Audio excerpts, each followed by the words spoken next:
Today I have Chris Johnson coming up to do his third devotional. I just heard Chris speak the other night and it was just really good, and without further ado, I'll introduce Chris Johnson.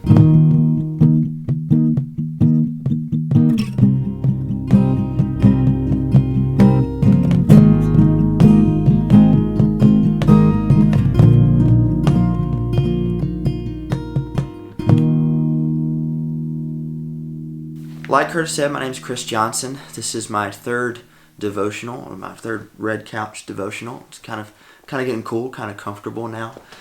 But I really love to fish, and my friends from high school also really love to fish. My three friends, David, Joey, and Biggin. That's not his birth name, but that's what we call him, Biggin, and that's all you really need to know. So, growing up, I lived 3 houses down from my friend David, and David on his property had a fishing pond, and we loved to go to that pond and fish. I remember one year, it was our junior year of high school, we went to that fishing pond to fish late in the summer, kind of getting on the verge of early fall, and noticed the water was kind of low, and we just wanted to investigate, why is the water low in the pond? So we decided to investigate. We followed the creek that spills into the pond back about a mile back through the woods and, onto someone else's property, and we get kind of out of the separation of the woods, and we find before us just this metropolis of beaver dams.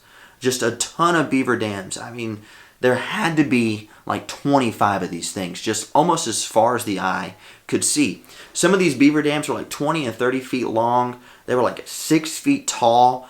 They would dam up the water. Like, these beavers had built like the dream city for them back behind David's property. And we saw this and we were enraged, right? We saw these beaver dams and we had to do something about them because, one, they were draining the pond, and two, who really wants to see that many beaver dams just piled up like that, right? It seems kind of weird and unfair to nature.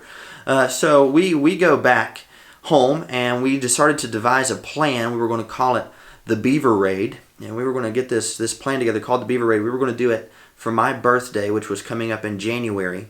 And it comes up, we're on January 8th, and we spend the night at my house. We get on Google Maps, like we have one of those old dial-up computers that makes all the creaking sounds that you can't be on if your mom has to make like a phone call, right? You have to unplug the telephone and then dial up and wait for the computer to load. Then you got to like shake the mouse until the buffering is done. And we got on Google Maps, printed off a map of the beaver dams, kind of wrote out our plan. We also decided we were going to get all the lethal stuff, like our BB guns, some bottle rockets, some Roman candles, some firecrackers, things like that. And we also took these little Deer Park water bottles, filled them with gasoline, and stuffed them with paper towels. We had like these little plastic mini Molotov cocktails. So the next day comes, we get up on my friend Joey's Jeep Wrangler. We get up on the step-up bars. Joey's driving, we're on the outside. We got like our BB guns holstered against our shoulders. We think we look cool. We go.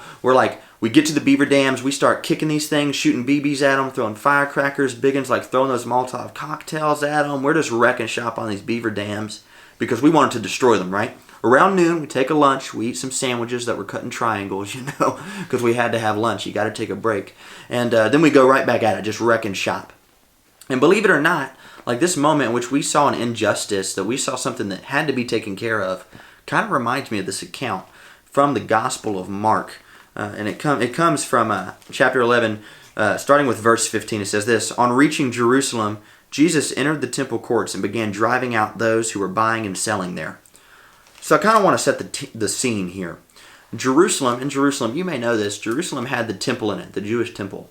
And Jewish people would have to come and bring sacrifices to this temple during certain festivals, such as this festival of Passover.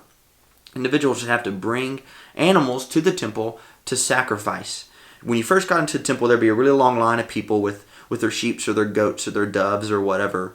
And you'd go up to the inspection table, as it kind of is. And there'd be some religious people there, some priests, maybe a Levite, someone who is like a Levite, who would be there, and they would inspect your animal. They would look at the sheep or they'd look at the dove, and they'd look for blemishes, or if there was a lot of dirt or dust, or if the animal was hurt in some way, if there was a defect. They would look for those things because your sacrifice had to be perfect and pleasing to God, right?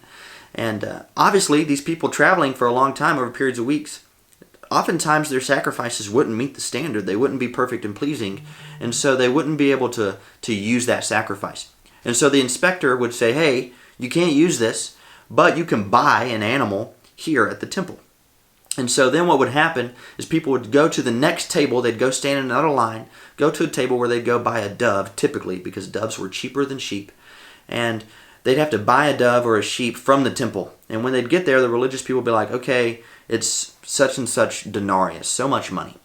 And you'd get out that money and you'd get ready to buy this animal, and then they'd be like, hey, you can't use that money. You have to use temple money. You can't use that money. You have to use temple money. And you're like, well, hey, I don't have any temple money. They'd be like, well, since you don't have temple money, you can go over to our third table where you can exchange your money for temple money. And you're like, okay, fine.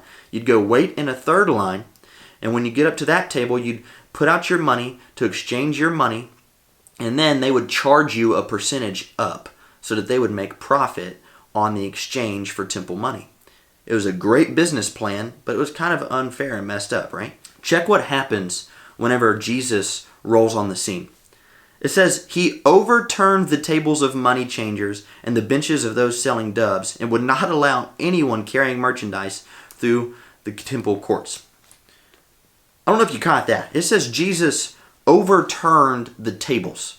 He didn't say, hey, shoo, go away. Jesus was outraged. He saw what was going on. He literally put his hands on the tables and flipped them. Flipped these tables. He was probably busting up cages, kicking down fences, letting animals go, slinging money onto the floor. I imagine people scrambling, trying to catch all the animals and corral them back, trying to pick up the money. People screaming, looking at Jesus. Maybe people trying to hold Jesus back, but he's Jesus. You can't really hold him back, right? He just keeps wrecking shop in the temple. And he maybe sees a guy running behind him and he's carrying a whole bunch of money, and Jesus just knocks the guy's hands. Money goes flying everywhere. Jesus shoos him away. It's chaos, right? Jesus is wrecking shop in the temple. And can you imagine how you would feel if you were there? First of all, how would you feel if you were one of the people sitting at the tables exchanging that money, right? And Jesus walks up and just flips your table, tells you to get out of the temple. You would probably be completely surprised. You'd be shocked. That'd be the last thing you expected to happen that day at work, right? You didn't expect to wake up and have some guy from Nazareth come up and flip your table over, you know what I mean? And bust up your cage of doves. And then imagine if you were one of the people that were walking a long way to exchange animals or to present a sacrifice, and you were being treated unfairly in the temple, and this random guy from this place that you may not have a whole lot of esteem for flips tables, sticks up for you, and he kicks all these people out. You would have a similar reaction. You'd be shocked. You'd be very surprised. But emotionally, you would feel different. You would feel inclined to this individual. Listen to what Jesus says to explain his actions. He says, is it not written, my house will be called a house of prayer for all nations, but you have made it a den of robbers? Is it not written, my house? Jesus makes a bold claim. I imagine that after he flipped these tables, everybody looked at him like, okay, what's this wise guy going to say, right? And then he doesn't say, hey, haven't you heard that it's written that the temple is supposed to be the place where you pray and where you care for people? And you've turned it into a den of robbers. Instead, he says, isn't it written that my house? And I imagine Jesus putting a lot of emphasis on the word my. I imagine Jesus really making it clear, hey, I'm God. And he's making a really bold statement there. He's telling all the religious people, he says, hey, this place that you're in, the very thing that you're doing, that you think you are doing for the creator of the universe, that thing that you're doing that you think you're doing right by, you're not doing right by it. You think that you're doing everything well for the Lord? Well, joke's on you. I am the Lord. I am the Lord, and I am outraged at this. I'm outraged at this situation. It is not right. It's not fair. My house is a house of prayer, not a house where you come and exchange money, you know? Jesus probably didn't look at him and say, hey, good business today, guys. You're making me a lot of money. Thankful for that. But instead, he was like, I'm ticked off that you guys are doing this. I'm ticked off that you're taking advantage of the little guy, that you are manipulating something that is supposed to be good and holy and perfect and pleasing, and turning it and manipulating it into something terrible. And in the midst of that, Jesus blew their minds. He blew everyone's expectations. Catch what it says. It says, the chief priests and the teachers of the law heard this and began looking for a way to kill him, for they feared him, because the whole crowd was amazed at his teaching. The religious people were mad at Jesus. They look at him. It's the last thing that they expected him to do, and they were mad. They wanted to kill him because they were scared of him, and they were scared of him because everyone that they had been taking advantage of were amazed at him.